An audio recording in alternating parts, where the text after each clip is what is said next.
Okay, we are recording and we are on. So just the introduction of Prakash and Namrata. They are the founder members of BME. And I'm nobody. I'm just a parent who is coordinating this. And I wanted this because so many people have been interacting indirectly with me, and I felt a need of this thing, especially because of the COVID time and also in general, we have lots of queries about the homeschooling or how to go about schooling in general or parenting and everything else related to children, right? From eating to studies and their career options. So I just thought we can have this little chit chat with the core team. How are they dealing in this time? And you can ask any question, and it will be basically an interaction session. Just wanted to clarify, some of you have submitted your questions. I will read it out if there are no questions, but I would love that you come online and ask those questions. And just wanted to clarify, admission related queries won't be part of this session, but if towards the end, Prakash and Namrata want to clarify that, I'll just let them talk about that a little bit. Okay, so with that, the floor is open and you can shoot your questions to both of them. So Namrata and Prakash. Thanks, Priya. Okay. Hi, everybody. She keeps pestering us. I must say, we want to keep working with children, but she says, okay, no, you people also should talk to parents. Then last year she said, okay, we should do some course and all, but we are like, our hands are fully busy with children. So somehow we tried putting some course last year, but then I think we got into again regular operations with children. And then this year we have done some course online, and then also we thought, okay, we have completed 5 years, and then I think we should now start sharing our journey and maybe support whoever we can. So that I think we know already in Bangalore, we have a very active community of homeschoolers. And I think there are other schooling people also who are supporting these initiatives. So we thought, okay, maybe I think we should start contributing now. So yes, we are busy with our children who are with us, but I think we should also start opening up ourselves to support others. Yeah, and we have got many requests from homeschoolers saying, can my child come for 1 day, 2 days and all earlier, but we were not sure how to really support that. But maybe I think now we may be in some position to start looking in that direction. So yeah, so maybe a little bit of introduction. I don't know whether Priya has told us. So we started BME 5 years ago, and we do not come from an educational background. I'm a pure techie. I worked in corporate industry, like in software industry for about 15 years. But then I switched 5 years back. But now I'm fully into this. And Namrata, you can share about yourself, and then probably we can open the floor for questions. Yeah. So I am also mechanical engineer, and then I have done graduation also in engineering, designing and all. And I worked for a few years. Then I joined as a lecturer in one of the college because I wanted to reach out to youth. And then if I want to tell my story, it will be long. But then there this seed came into my mind that, this is not the place where you can bring change. Let me go to little, grassroots and work. So that's how I am here. But as Prakash said, yeah, we are not expert in terms of, if you want to call it degree wise, or then we are not expert of say child psychology or whatever education, alternate education. We are here with our heart and with our, passion. Passion is a very overused word, so I don't want to use passion also. We are just here with our heart and intention to work whatever comes in our way with children. Yeah, so that's how I would like to say. And I'm a little nervous because Priya has asked that all of you can shoot questions. So so I don't know. I don't have any device to protect myself. So let's see how it goes. You can go off screen. Cool. Yeah. So should I read the questions, or you guys want to ask the questions right away?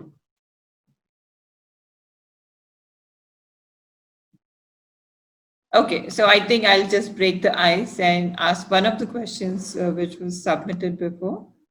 And yes, we can take it from there then. So I think I'll just pick up the random one. Want to understand how the kids are being developed during the lockdown. And you can pick up anyone, Prakash or Namrata. Okay, how does the admission process work is not the question we're going to answer today. Pros and cons of homeschooling in comparison to normal school. So you want to start there? Does it make sense to start from there? Which is the best teaching method, homeschooling or regular schooling? Okay, so you asked 3 questions. Yeah, you pick We up. have to pick one. Okay, we pick one. Okay. Yeah. Namrata, you want to? You tell me which one we are picking. Then we both can pitch in for one answer only. We can. You want to build take on up it. the homeschooling versus regular schooling, or Okay, all? let's I take think that. Yeah. let's take that. Yeah. Yeah. Okay, so how do I start this question? Answering this question, because okay, whatever I'll speak, it will be it's my opinion which I have developed over a period of time, and I firmly think that everybody will have to find answer for themselves. So for some children, homeschooling might work. For some children, regular schooling might work. I think 10, 12 years back when we started our journey in alternate schooling or unschooling or homeschooling, you name it, there are so many terms out there. When I started my journey, actually I started with an extreme opposite point of view for conventional and regular schooling. And I'm no more there after 12 years of my journey, very frankly speaking, because what I have realized working with children, it's every child is very unique, every journey is very unique. It's very, what to say, context based scenario. So I think we as a human like to generalize things and we like to pick those patterns and fit children into that. I don't think that's going to work. So that's my opinion. So if we are asking about homeschooling and conventional schooling, I think scientifically or logically, we can put like advantages, disadvantages in very crude way. We can just put it, list them down. But again, it's a personal choice which one parent will have to exercise for their children. So if you ask me, my experience with my children and whatever children we have in BME, yes, homeschooling brings in lot of freedom to children if it is in the direction of children reading their life. I don't even want to use the word learning, because for me, living is learning. There is no difference. So I don't want to put that into pocket. Yeah. So I think as per me, homeschooling brings in lot of freedom if we are coming from the space of unschooling or let the child unfold their learning or living, whatever. I will use both interchangeably. So yeah, that's when I stand there. I know I have not given a very specific answer, but that's where I am, because you will have to, if I have to decide, I'll have to go and dig deeper into what is homeschooling, what is unschooling, what is conventional schooling, and what. So for early childhood, I see that child just by being at home, going out, exploring world on his own is the best way, best thing we can give as a gift to our children. Prakash, you want to add? Yeah. The question is homeschooling versus. Okay, I got lost. There was a homeschooling versus the conventional Conventional schooling. Conventional And schooling. now that she has opened up all the other facets, I think Okay. you can actually go to the other level where how does the BME model fit into these different kind of schooling? So homeschooling is at home, or unschooling can be at setup or at home, and the conventional schools exist everywhere. So Yeah. So Yeah, as Namrata said, there is no, I wouldn't say, okay, it's like whether it's a conventional schooling versus homeschooling, where do you think our child fits better. Okay, so to give a specific example, we have a faculty, she has two children, one child comes to BME and one child goes to conventional. So for the child who goes to conventional school, she's perfectly all right there and she doesn't want to come to BME. And the child who comes to BME, he is perfectly all right here, and then he says he doesn't want to go to conventional school. So it's all right. So I think we should look from our child's perspective and where our child will thrive. So I don't see any problem. Largely, yes, there are criticisms against conventional schooling, but I don't have any strong view about that because it has come to the shape whatever it is for certain reasons. There is a system and there is a large population of children who we need to serve, and it has come to that state. But whether it will serve my child or not is, I think we need to check. I think that's the work I think we should be doing. Now, that's a simplistic answer. But second, probably if we want to look at a little deeper, there are different philosophies. Okay, there is a conventional schooling and there is a alternate space. Okay, and then there is a lot of alternate itself. So everyone has their own philosophies. Okay, there is a Montessori method, there is a Steiner method, and then there are Jiddu Krishna method. So there are many methods. So now I think we need to little bit deep dive into that when we are looking at, okay, first, I think the first question probably we need to ask is, okay, are we coming out of conventional education for like, okay, it is too much of a homework, too much of a rote learning and then all that. And I want the same syllabus to be covered, but maybe in a home setting and not in a so pressured environment. So that's one simple first check I think we need to do. If that is the case, I think then it is clear, okay, yeah, the content and syllabus is all defined and then I want it to be delivered in a little relaxed manner. Okay. But if we are looking beyond that, saying, okay, no, I don't really believe in the syllabus and then the system in which we are in, because the world we are living in right now, and then probably 20 years down the line, whatever we are learning. So let me take an example of, okay,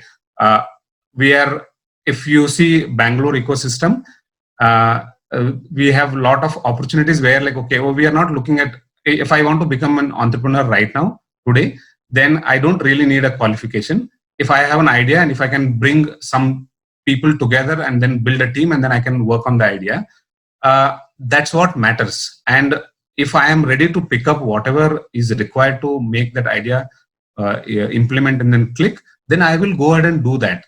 So for that, if I need to learn a certain bit of maths, if I need to learn some economics and accountancy, I will do whatever is required.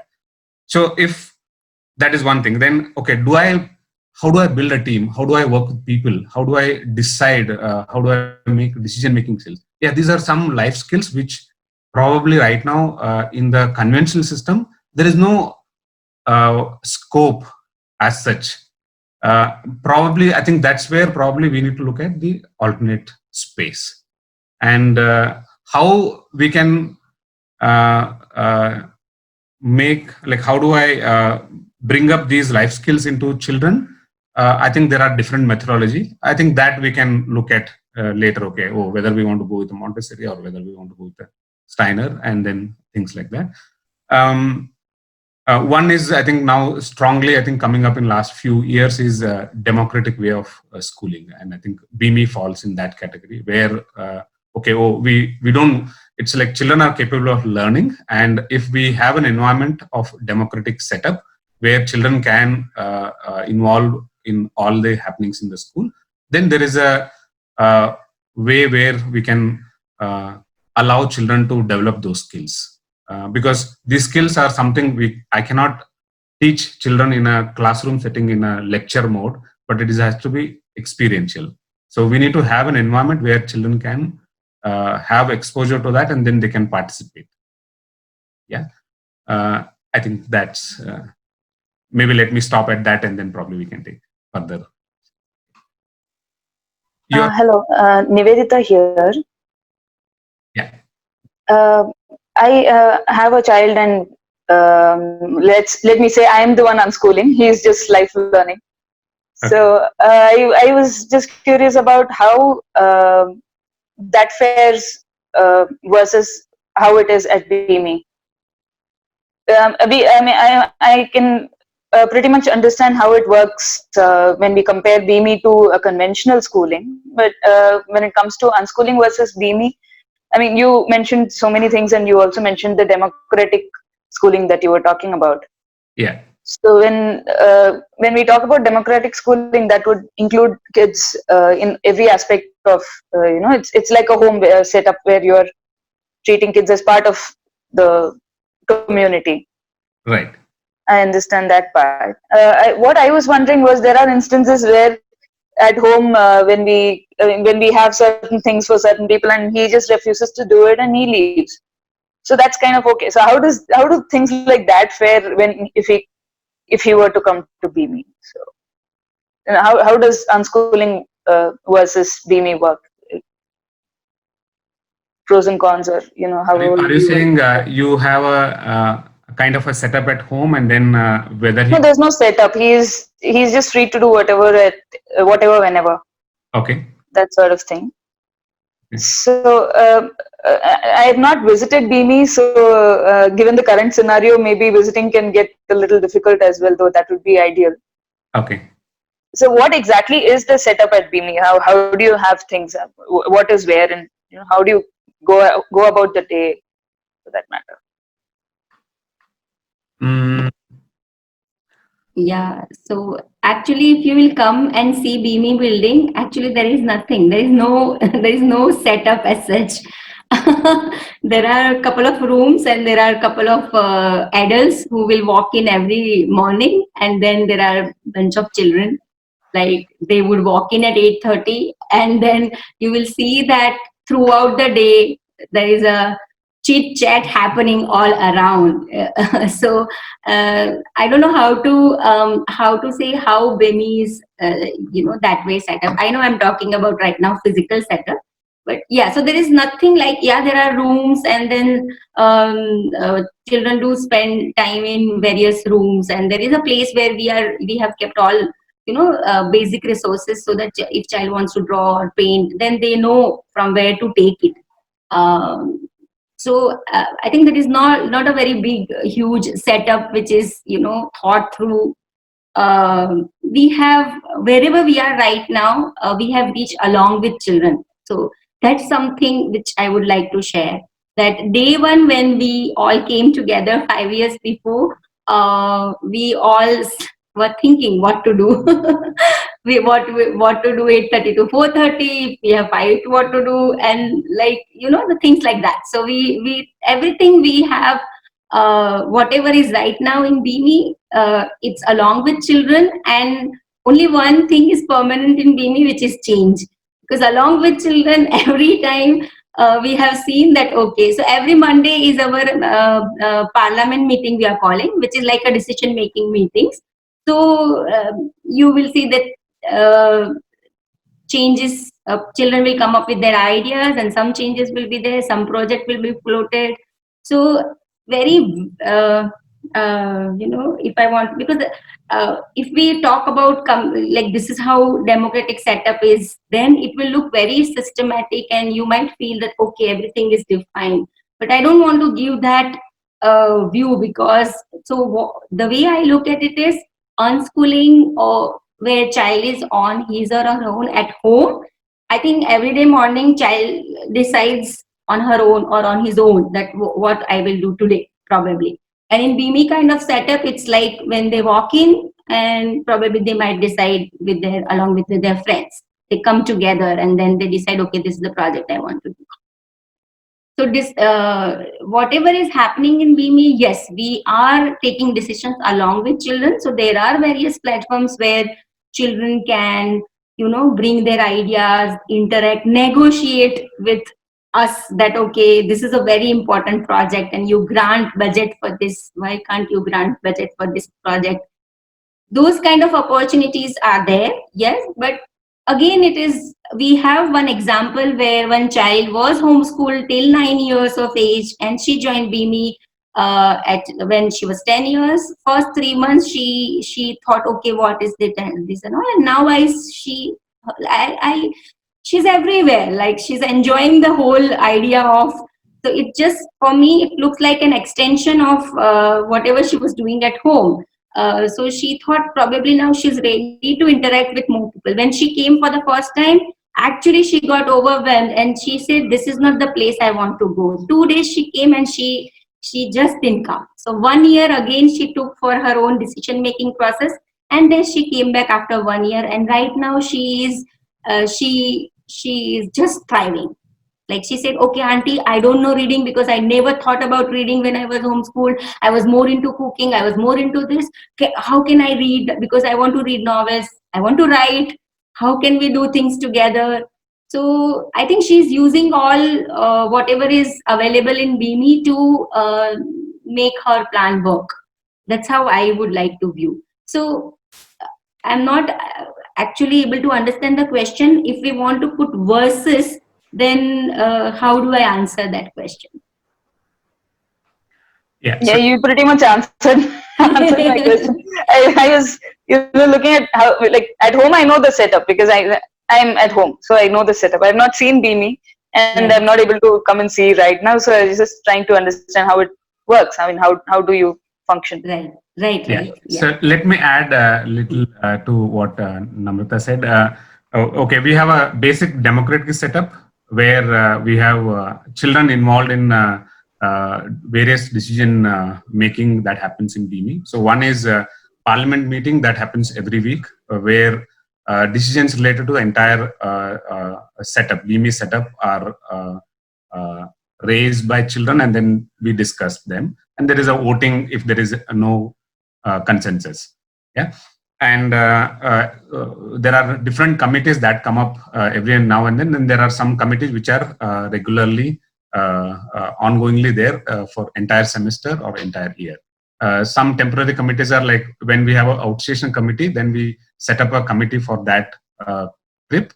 And then children involved in that, they will decide where to go, and then where are we going to stay, and then what activities we're going to do there. And then entire logistics of the trip is managed by that team of children. Yeah. So like that, we have different committees. And then we have different exposure elements, like we have elective courses that we offer every semester. So some repeat from semester to semester, and some we bring up every now and then, depending on the children's demand, their interest, and then we offer them. So, for example, now in online mode, we have some electives like coding and design, and then we have math marathon. So we are running math marathon on a daily basis. Then so there are different. So there are some are academic flavor, and some are skill-based electives we offer. And then apart from electives, we also have something called corners: math corner, geography corner, science corner, language corner, then art corner, then music corner. So so democratic setup, elective courses that we offer, and then the corners, and the set of faculty team who support the entire system here. So this is the environment that we give to children, and children are free to come and explore all this. So there is no compulsion for any child to participate in any of this. So including democratic setup, there is a choice whether to participate in any committee, whether to participate in parliament, or whether to sign up for an elective course, or whether to visit a corner or not. So it's entirely up to child. So that's the key thing that I think we need to remember. So there is an environment that we have, and then there is a child who can decide to participate or not, or to what extent child wants to participate. So that's the whole idea. So the idea behind this is yes, the environment needs to be rich, but what needs to be taken from that environment is up to child. And as a human beings, we always get excited, we get inspired by others. So there is an element of when there is so much of activities happening in the environment.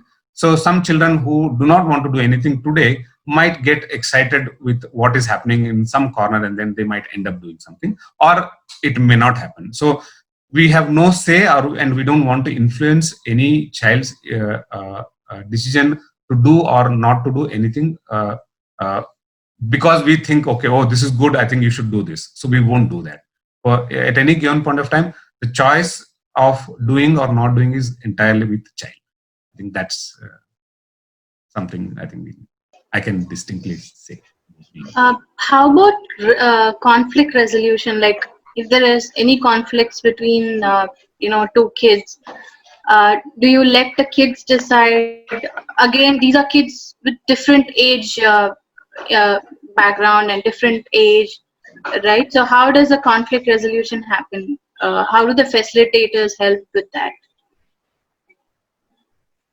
Yeah. So, Nimrata, you want to go? You can share. I'll add. Yeah. So we have a judiciary committee to resolve conflicts, and there is a judiciary chairperson who is elected by all children and faculty together once in a semester. And judiciary chairperson that is usually a child. So far we have contested for that position, but we have lost. Failed. So, and that child is the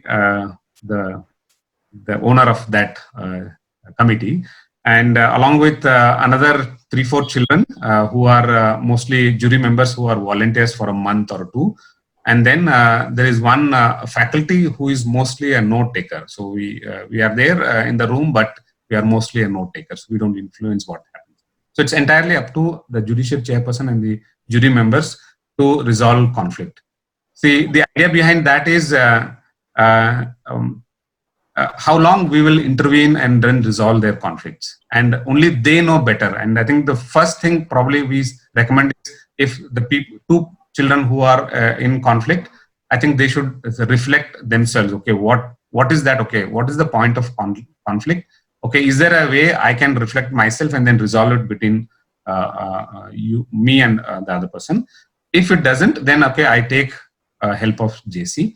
And even there also, it's only it starts with a reflection, and then why we are having this to be resolved by JC committee, and again children resolving it, because they need to see, okay, I can, as an adult, I can always say, okay, you did this, and then okay, now this is the decision I can make. But I think children also need to learn resolving conflict, and they need to put themselves into both the parties' shoes and then see, okay, what is the crux of the matter, and then how can I resolve.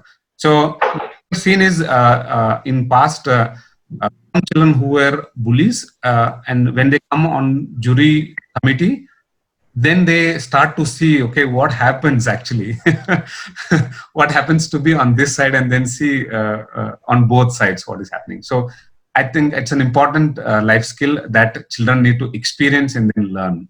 That. As you speak, sorry. Yeah, continue.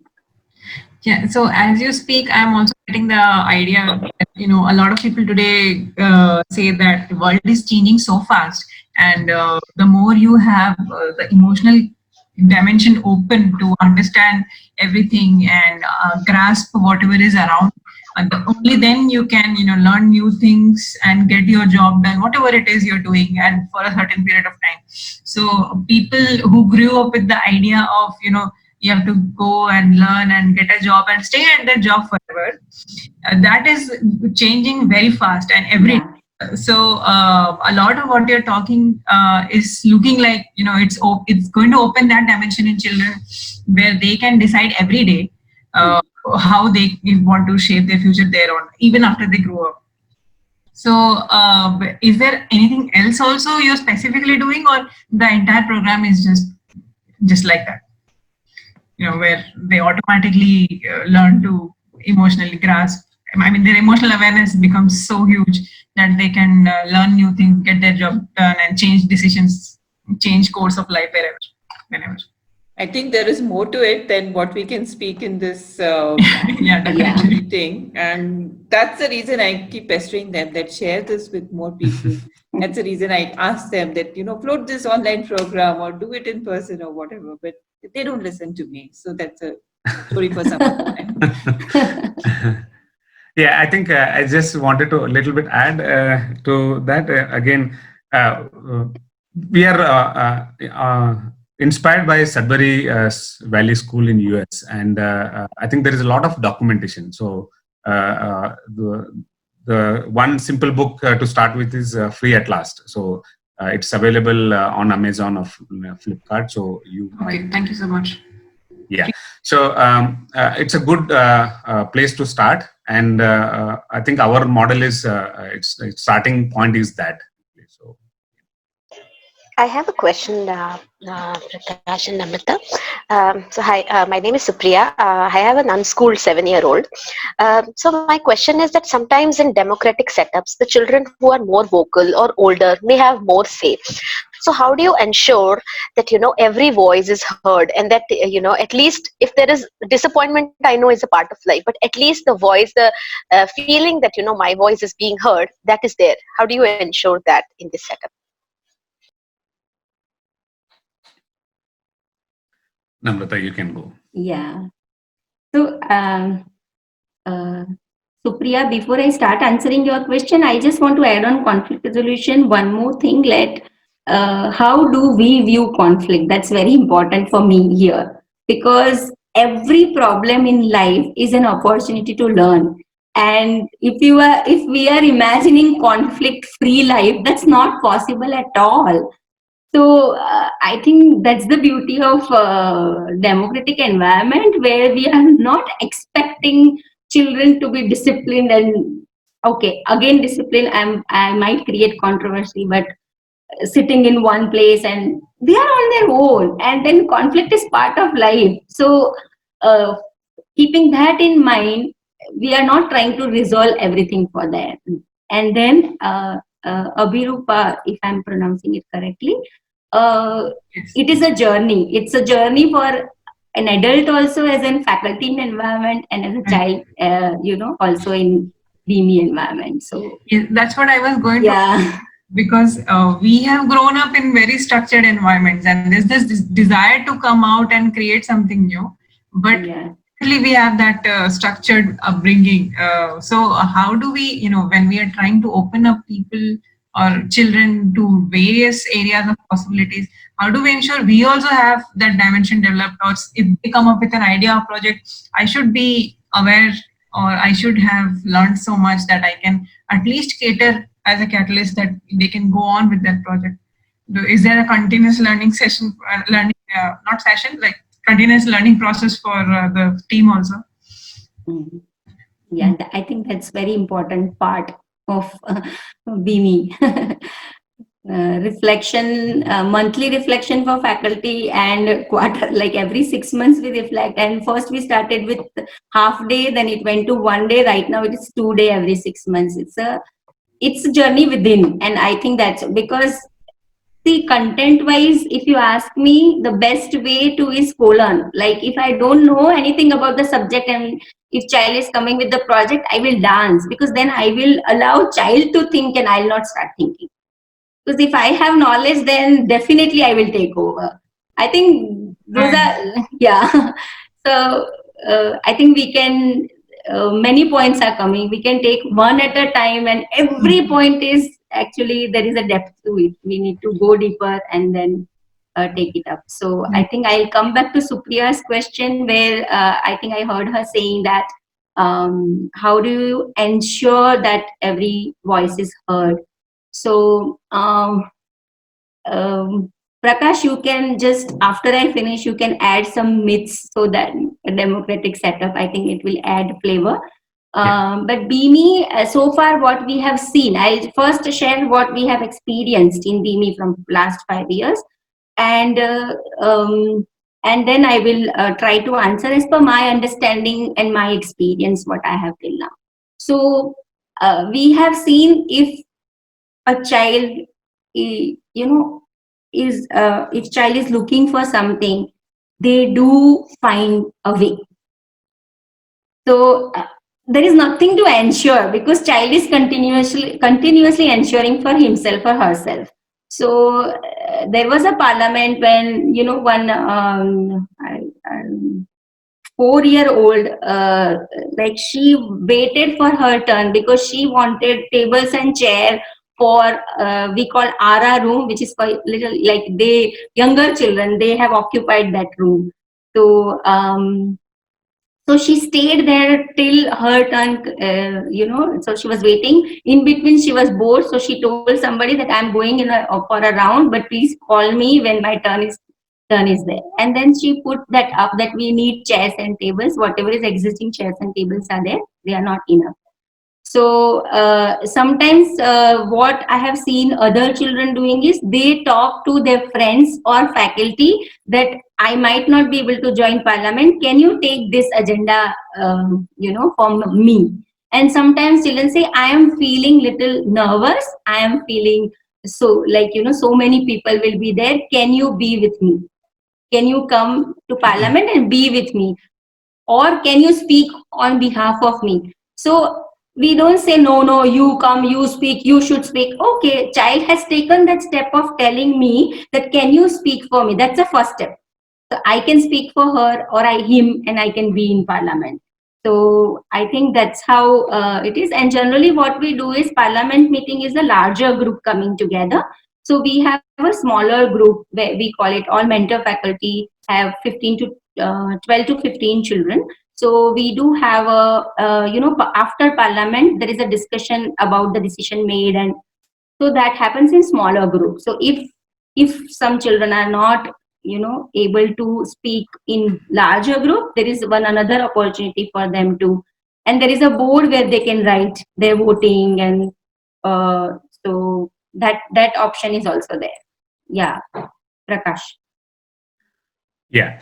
So there are various levels of support for children, but it is again the decision lies with child whether I want to take anybody's support. Like say mentor faculty's support is there. Okay, I can take my mentor faculty to parliament and then ask to talk on my behalf. But again, the drive has to come from me. So as a mentor faculty, we will not go and say, okay, do you want me to take up this? So we will not do that. So it's up to child. And having said that, the other part we need to look at is, again, we are not trying to standardize everything in this space, saying, okay, everyone should be able to speak up for themselves. Everyone should be able to decide and all that. Because then again, I'm going in another tunnel of standardization in alternate space.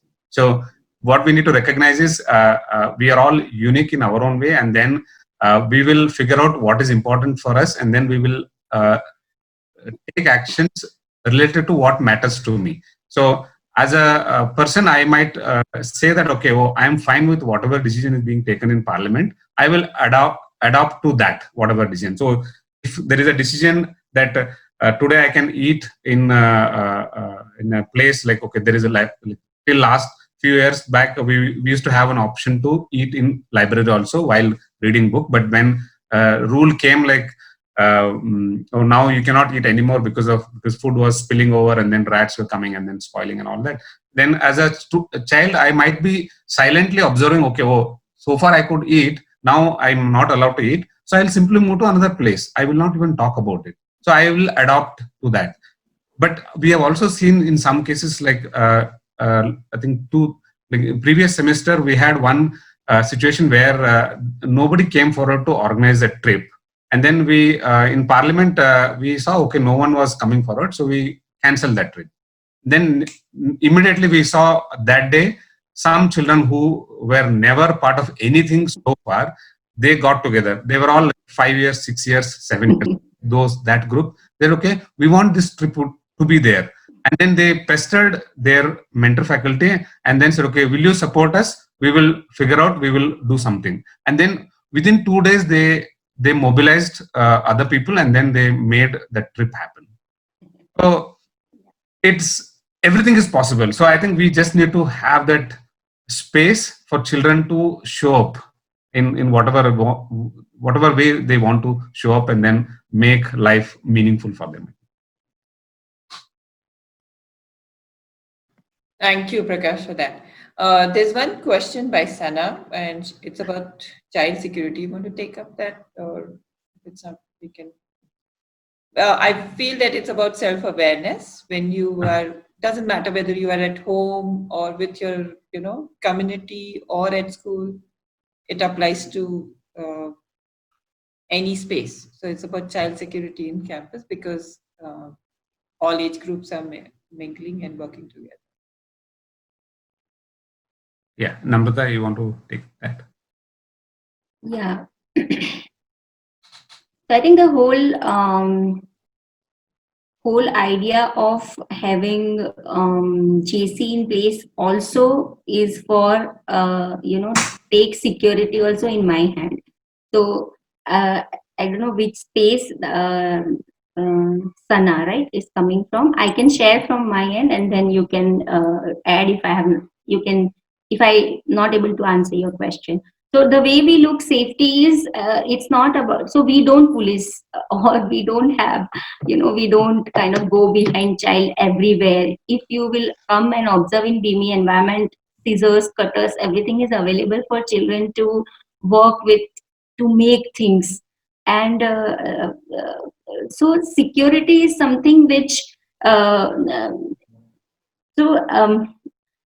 if I am facing some issue, or if somebody, then how do I cope up with that? How do I solve that issue for myself? So I will tell you one experience which I have seen. There was a 4-year-old, which was the youngest in BIMI, and we had only 2 4-year ones, okay? And then what 4-year one, for 4-year one, walking in whole building, going to libraries upstairs, going through steps and all is like he was just enjoying that. And slowly I saw him interacting with 8-year, 10-year, 12-year, and there is so much learning into that. When they are walking on their own, they can go in rooms where elder children are sitting, and if there is any kind of bullying or issue is happening, it definitely comes on the table, and we kind of take it up as a community thing, that how do we sort this out. So that's how we look at it. Security within the building is like every child is capable of taking one step at a time. There was one aspect is physical safety. So there was one girl, actually I was on my toes for first 1 week when she joined, because she loves climbing, and then she used to climb on windows, and she always walks on her toes, like her legs would be like this. And when I observed her closely, then I realized, okay, how much care, or how much, she's so sure of, like when she lifts her another leg, her first leg is firmly placed at one place, then only she would take her another leg up. So when you go and observe children, then you realize, okay, they are taking care of their safety. And when I observed this, I took some video of her, and then I took care of my anxiety. And then I saw, okay, she's taking care of her security. So safety wise, security wise, that's how we work in BIMI. So if some bully is happening, then the group of other children are there, the other would question that why are you telling this to younger child. Or sometimes what I have seen is 13-year-old actually enjoy talking, interacting to younger children. So there is a lot of learning exchange which is happening because of the vertical age group mixing. Yeah, and challenges would be always there, so that's part of the deal. Yeah. Did I Sana, does answer? it answer, or you had something else in your mind? On that, I read somewhere that there's a school somewhere in the world that whenever something goes wrong with a child, if sometimes they start stealing or anything that causes harm to somebody else, so they would be sent to a meditation room, and they won't be punished. they just have to stay in the meditation for the amount of time proportional to whatever they have done, and that over the period of time that changed a lot within the school. So all those incidences subsided and all. So how do you deal with somebody, there are kids, they don't know, a lot of times they might, just hit somebody or take their pen and go home. Yeah. Do stuff like that. Apart from spanking, what else do you do, Prakash? I was joking, guys. Okay. Don't take me seriously. Yeah. So actually, somebody was speaking. From what I see, putting inside a room, even if we call it a meditation room, can also seem like a punishment for the kids now. Yeah. So actually, for us, if I hit somebody or if I pass some comment which is hurtful or anything, I don't know, anything in the world, everything is on the same platform. We don't want to kind of put this kind of thing here and here. It's an opportunity to look inside me, look within me, and how do we do that? That's the whole idea, I guess. That if I am bullying, then there is seriously I am needing something. My needs are not taken care, and it is coming and taking form of a bullying others. So now here, how do I connect with myself more? That would be the line of thoughts. Now I think I can't go in depth. No, I understand. Yeah. You very much deal it with a case-to-case basis and what that child might be lacking in their own life. Right. So it's more of a looking within, then set up laws, and you set great laws, you will come up with very great guidelines. It will go down the drain if child is not there with you for heart. If you have 5 acres of land, still child can feel suffocated if you are not able to give that freedom from within. And for me, that's valuable. If you are telling your child that you are free to decide, then give that freedom. Yeah, don't decide everything for child. So if child is stealing something and you start correcting, I'm just taking an example. If you start thinking for child and correct the child action, then again freedom is gone. How can child do that for himself is the focus. So wherever we go, we lose track, we bring ourselves also back. Okay, I am solving, I am doing, I am thinking. How do I do that with child? So yeah, I think that's all I can say today. It's very interesting, but with case studies and all talking about it would be really interesting. Yeah, so we take it case by case, and it's a journey within for children also. So I also wanted to add, we have a agreement called JC, Judiciary Committee Agreement, wherein each of us, including faculty, we read through that and then sign. And then one part of that agreement is when I violate fundamental duties and rights. Okay, fundamental duties and rights are in line with whatever we have in Indian Constitution. It's like, okay, I have freedom to do what I want to do, but at the same time, I also don't disturb others. Let me put that in a very simple words. So in case I do that, what should be the consequence? So instead of Judiciary Committee deciding that, somebody else deciding that. So as part of that agreement, I write what will I do in those cases. So if I find myself doing that, so what will I do? So there is one column where they have to fill the details. So each one has their own consequences decided. Okay, somebody says, okay, I will go, I'll put myself into library. And somebody says, I will talk to my Sakha. There are things like that. So this is also a part of the thinking process, and also asking child to, oh, yes, there will be situations wherein I will not respect laws, and in those cases, what should I be doing? So we are, and then we, in those cases, when the matter comes to Judiciary Committee, we just say, okay, this is as per your agreement. Okay, you have said, okay, you will do this. So what do you want to do about that? So yeah, again, we want to put that onus on child to really reflect and take ownership of what is the consequence. If it's possible, can I ask one more question? Yes. Yeah, we have 7 minutes, so you can. Yeah, sorry. So, can you just take us through how a normal or just one day at BB looks like? Like, let's say the child comes at some time. So, right now I know it's not happening, but a regular day, how does it look like for a child? Cash. Yeah. So we have a broad schedule, but that is more for logistical reasons, and it's more for faculty to decide and be available at different places of the campus, and we are also available to children for any talking, chatting needs, and then other support children need. So we do have a schedule, and it's just that it is not compulsory for any child. Yeah.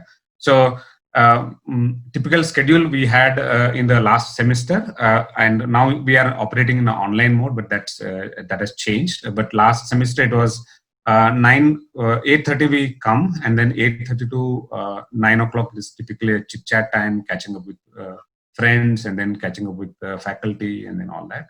And in some cases, children also decide what they want to do for that day. Not everybody does, but that is the time where we have allocated for children to plan their day. And then from 9 to 10 o'clock, there is one elective schedule. And then 10 to 11 is another elective course that is scheduled.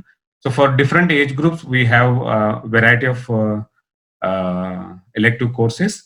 And so those children who have signed up for those elective courses, they attend the elective courses. Those who have not signed up for those courses, they decide what they want to do. Yeah. And yes, during this time, they also have option to visit corners. They have option to go to art corner, music corner. There's a carpentry workshop. There is science lab. So those are all open spaces where children can go and do what they want to do. And then 11:30, there is a small break in between. It's only again official break, but not anyone need to follow that.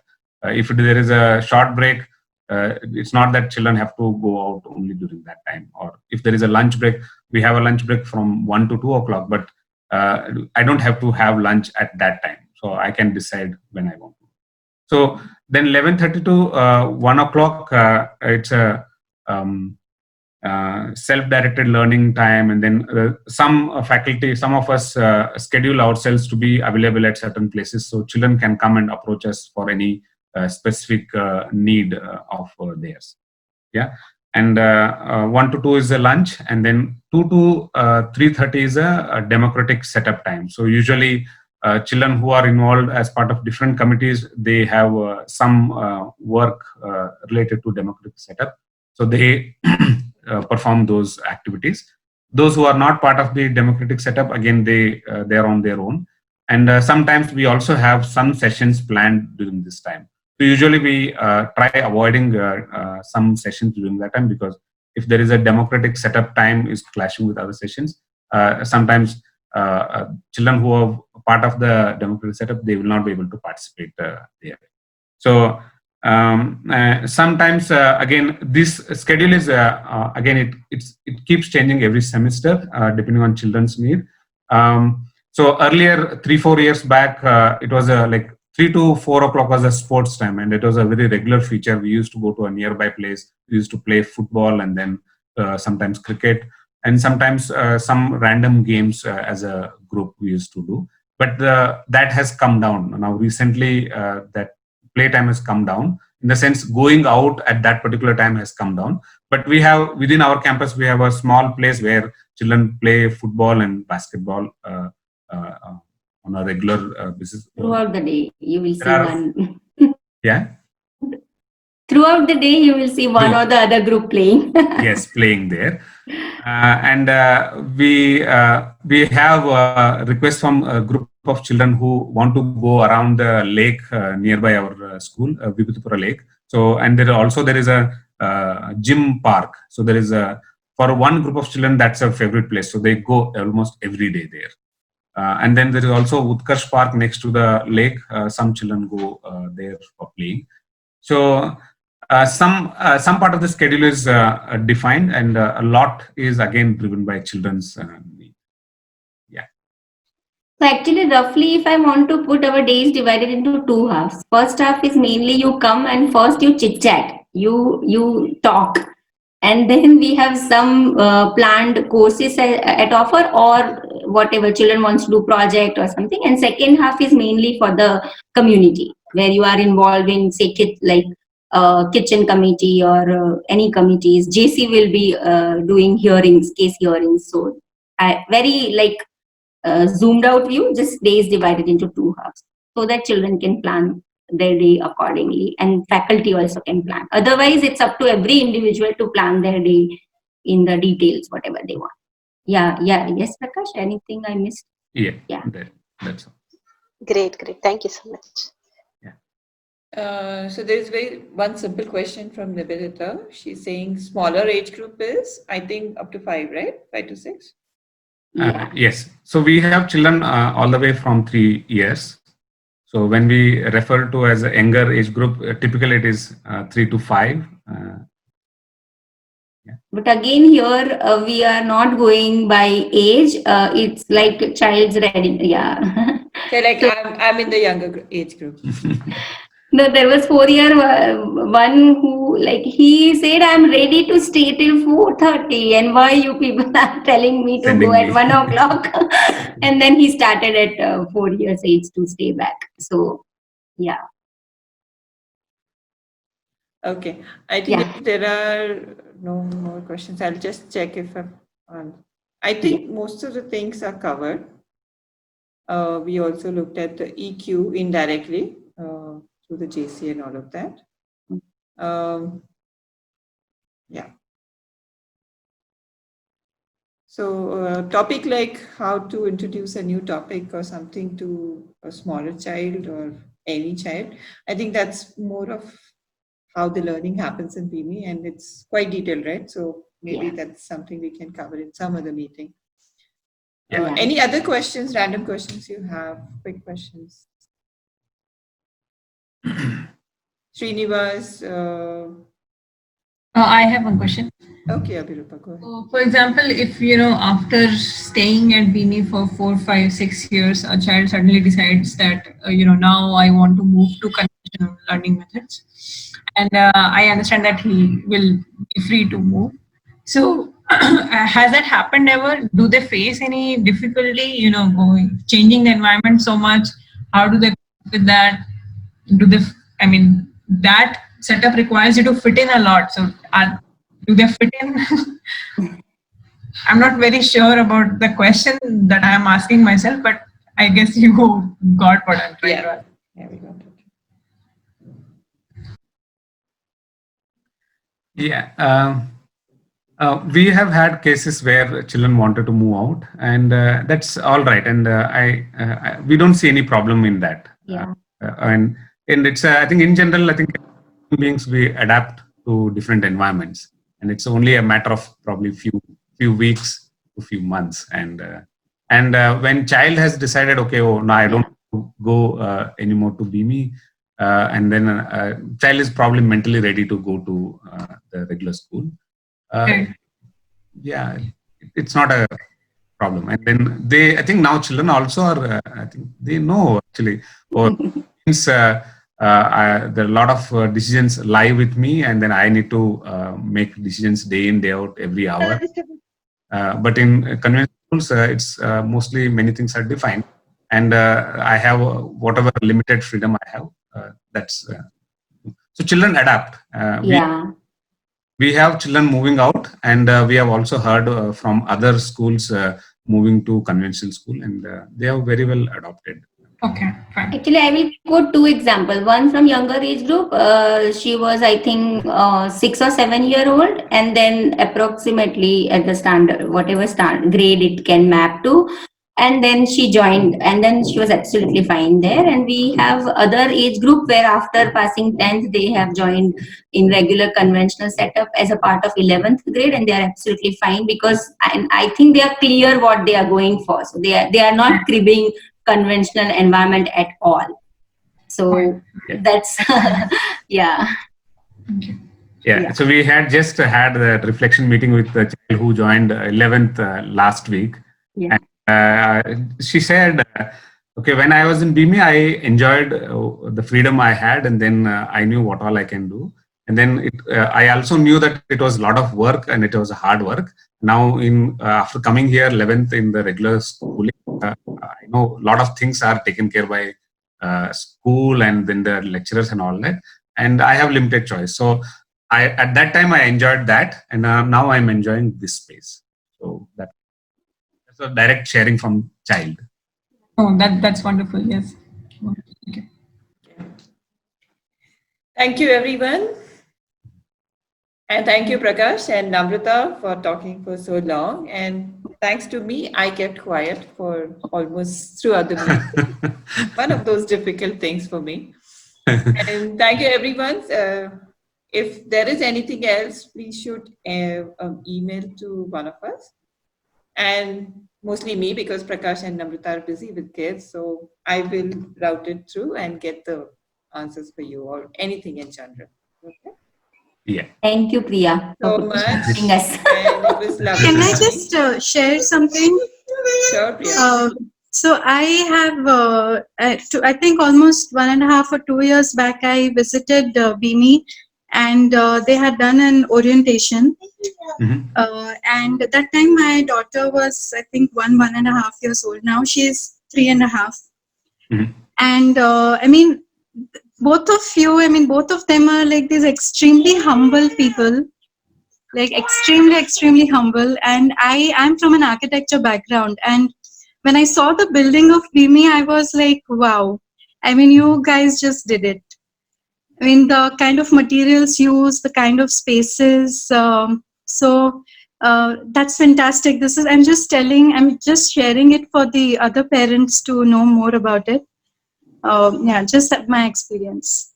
Yeah. Okay, by the way, building doesn't belong to us. It's a rented place. Yeah, whatever it is, but you guys brought it, and that's such a wonderful space with all these materials in the building. And yeah, I personally love that.